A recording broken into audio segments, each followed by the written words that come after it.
Hello and welcome to my thoughts on The Bookworm. If you haven't read it yet, you can click here and I'll read it for you. Alright, everyone ready? Let's go.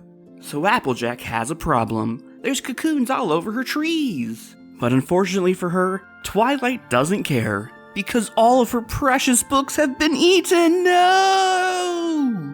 So it's kinda weird that this worm exists physically on the book, and then all of a sudden just goes into the story's world. It doesn't really explain that that's the case. So when Spike's just like, let's just use magic to go into the book, I'm just like, why? It doesn't really make sense right away. So while Twilight, Rainbow, Rarity, and Pinkie Pie go into the book, Applejack and Fluttershy stay behind to deal with whatever happens with the cocoons. So the first book up is Pinkie Pie's book, which is some kind of horse variation of Robin Hood, and immediately the worm goes into another book. So in order to follow the bookworm, they need to repair the story first by reenacting it. It's kind of weird that this is the spell Twilight chose to use. Not very effective at chasing the worm, and there's probably a better spell to fix a bunch of books at once, especially since it also makes her forfeit her magic until the book's repaired. And right away, to Twilight's dismay, Pinkie Pie, Rainbow, and Rarity reenact the story incorrectly. But in their defense, Twilight doesn't even try in any of these stories, even though she should know them all. They're in her library. Yeah, it's kind of weird. They're in her library, but they each belong to the other three. But anyway, as soon as they repair the last page of the story, they're spit out and Twilight's able to go into another book. And oh boy, this story's much more deadly. It's a shame the worm only ate Daring Do and not all of these hamsters.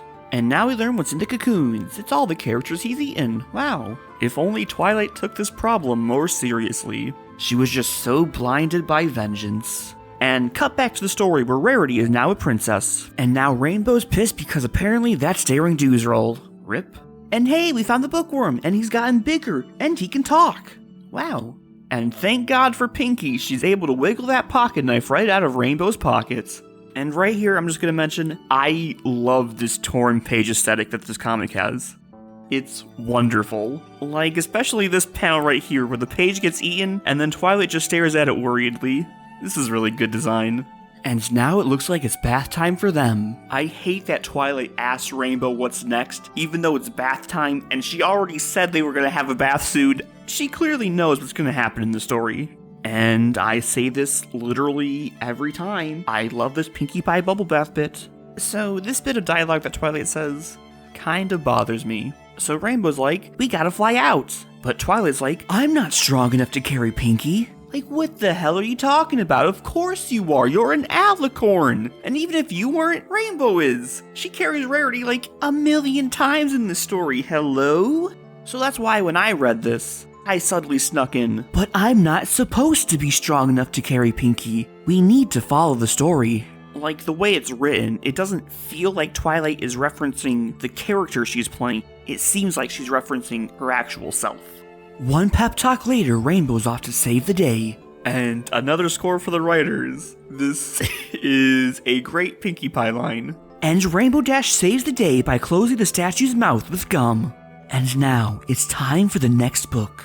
Who knows how scary it'll be this time? That's such a good transition. There's nothing quite like a good subverting expectations. I really like narrating this bit. It was fun. And oh my god, he killed Antonio!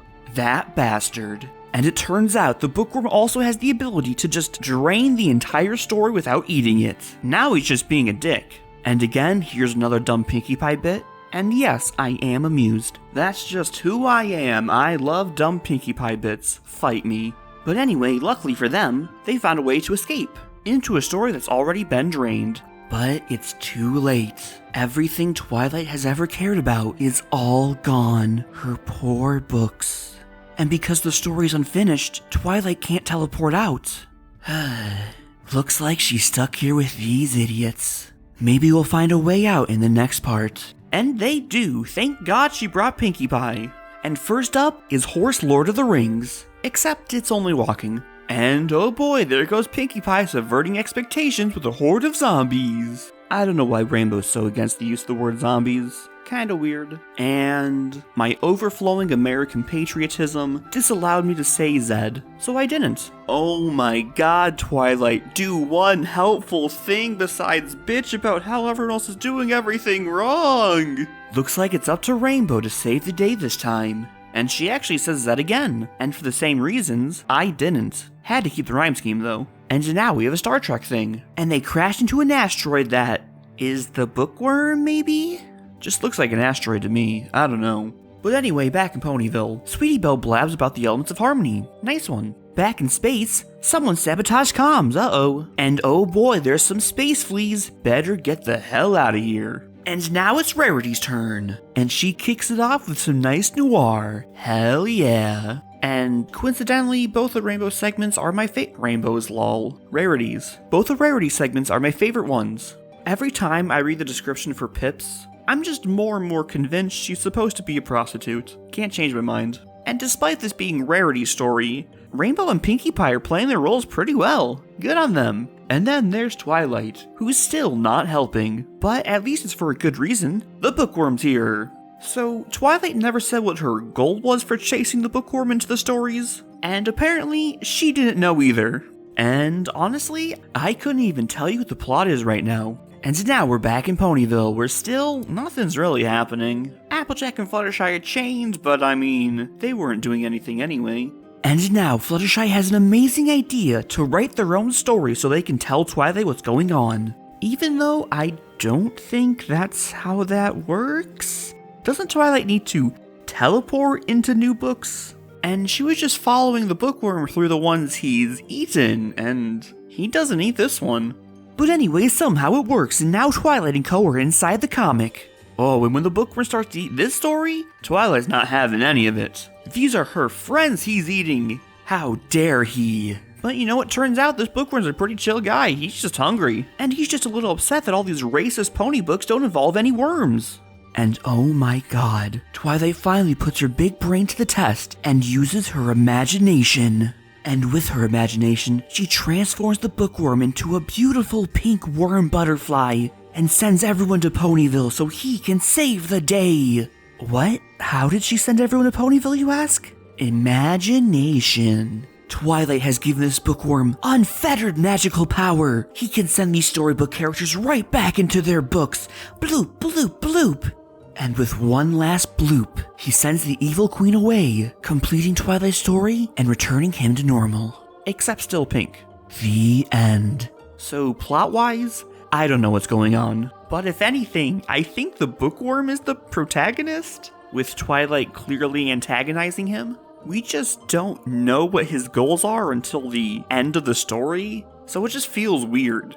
Twilight does have a nice arc though. She's very selfish and unhelpful throughout most of the story. Like Applejack's trying to deal with this weird pod infestation that's all over town, and Twilight's so distracted by her poor little books being eaten, she just leaves. And Rainbow, Rarity, and Pinkie Pie are trying to help her with her problem, but she just berates and criticizes them, despite never once actually trying to do it herself. But then, right at the end, when the Bookworm's about to chomp away on Applejack and Fluttershy, she just snaps.